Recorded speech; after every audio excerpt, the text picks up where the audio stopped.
Hello guys, আসসালামু আলাইকুম। আশা করি আপনারা সবাই ভালো আছেন। আজকে আবার নতুন একটা ভিডিও নিয়ে হাজির হলাম। আর আজকে আমরা চিড়ে আনাজ দিয়ে একটা ডিম দিয়ে ভাজি করব। তো এখানে কিন্তু এই দেখুন চিড়ে আনাজের কিন্তু খোসা।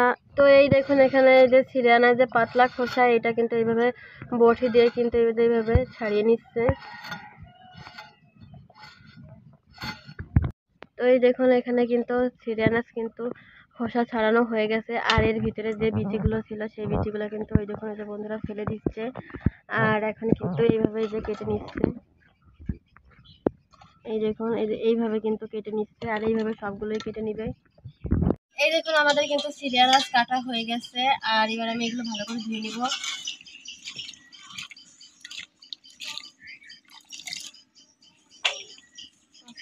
এই দেখুন আমাদের কিন্তু চিড়ে আনাজ ধোয়া হয়ে গেছে। আমি কিন্তু 2বার ভালো করে ধুয়ে নিচ্ছি।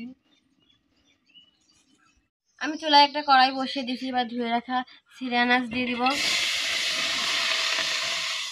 আর এর ভিতরে দিয়ে দেবো কাঁচামরিচ ফালি। আর এগুলো কিন্তু আমরা ধুয়ে নিচ্ছি। এবার আমি কাঁচামরিচ দিয়ে দিব। আর দিয়ে দিব হাফ চামচের মতো হলুদের গুঁড়া। আর দিব স্বাদ মতো লবণ। এবার আমরা ঢাকনা দিয়ে ঢেকে দিব। আর আমি কিছুক্ষণ আস্তে আস্তে রান্না করে নিব। ফিরে এলাম কিছুক্ষণ পর। এবার আমরা ঢাকনা নামিয়ে নিব। আর এই দেখুন আমাদের চিড়ে আনাজে কি পরিমাণে পানি গলছে বন্ধুরা। আমি কিন্তু কোনো রকমের পানি দিই নেই। এবার এগুলো একটু মিশিয়ে নিব। আমি কিন্তু সবকিছু ভালোভাবে মিশিয়ে নিয়েছি। এবার আমি একটা ঢাকনা দিয়ে ঢেকে দিব। আমি আরো কিছুক্ষণ আস্তে আস্তে রান্না করে নিব। ফিরে এলাম কিছুক্ষণ পর। এবার আমরা ঢাকনা নামিয়ে নিব। আর এই দেখুন আমাদের চিড়ে আনাজ কিন্তু সিদ্ধ হয়ে গেছে। আর আমি কিন্তু এতে কোনো রকমের পানি ব্যবহার করি নাই। পানি কিন্তু অনেক গলছে, যার জন্য কিন্তু আমার আর পানি দেওয়া লাগে নেই। আর এই দেখুন পানি কিন্তু শুকিয়ে গেছে। আর এখানে কিন্তু আমি একটা হাঁসের ডিম নিচ্ছি।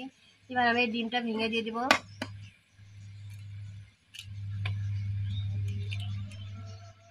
আমি কিন্তু একটা ডিম ভেঙে দিয়ে দিচ্ছি। এবার এগুলো একটু একসাথে মিশিয়ে নিব। ডিম মিশিয়ে নিচ্ছি আনাজের সাথে। আর কোনো রকমের পানি নেই। দেখুন তল দিয়ে কিন্তু পড়ে যাচ্ছে।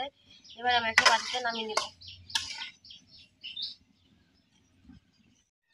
আমি কিন্তু একটা বাটিতে আনাজ নামিয়ে নিচ্ছি। আর আমি চুলা একটা কড়াই বসিয়ে দিচ্ছি। আমাদের কড়াই কিন্তু গরম হয়ে গেছে। এবার আমি দিয়ে দিলাম পরিমাণ মতো সয়াবিন তেল। আর দিয়ে দিব রসুন কুচি, পেঁয়াজ কুচি। এবার এগুলো আমি নাড়া দিয়ে নিব। আর এই রসুন পেঁয়াজ কিন্তু লাল লাল করে ভেজে নিব। এই দেখুন আমাদের রসুন আর পেঁয়াজ কিন্তু লাল লাল করে ভাজা হয়ে গেছে। এবার আমি সিদ্ধ করে রাখা আনাজ দিয়ে দিব। আমি নাড়া দিয়ে নিব। আর আমি কিন্তু 1 মিনিট রান্না করে নিব। দিলাম 1 মিনিট পর। আর এই দেখুন আমাদের রান্না কিন্তু হয়ে গেছে। এবার আমি একটা বাটিতে নামিয়ে নিব। তো এই দেখুন আমি কিন্তু একটা বাটিতে নামিয়ে নিচ্ছি। আর কালারটা দেখুন বন্ধুরা কত সুন্দর আসছে। আর এটারে কিন্তু আমরা চিড়ে আনাজ বলি। আবার অনেকে কিন্তু এটারে চিচিঙ্গা কয়, আবার কেউ কিন্তু কুশি আনাজও কয়। আপনারা কে কি নামে চিনেন অবশ্যই কিন্তু কমেন্টে জানাবেন। আর ভিডিওটা ভালো লাগলে like, comment, share and subscribe করবেন। ভালো থাকবেন। আল্লাহ হাফেজ।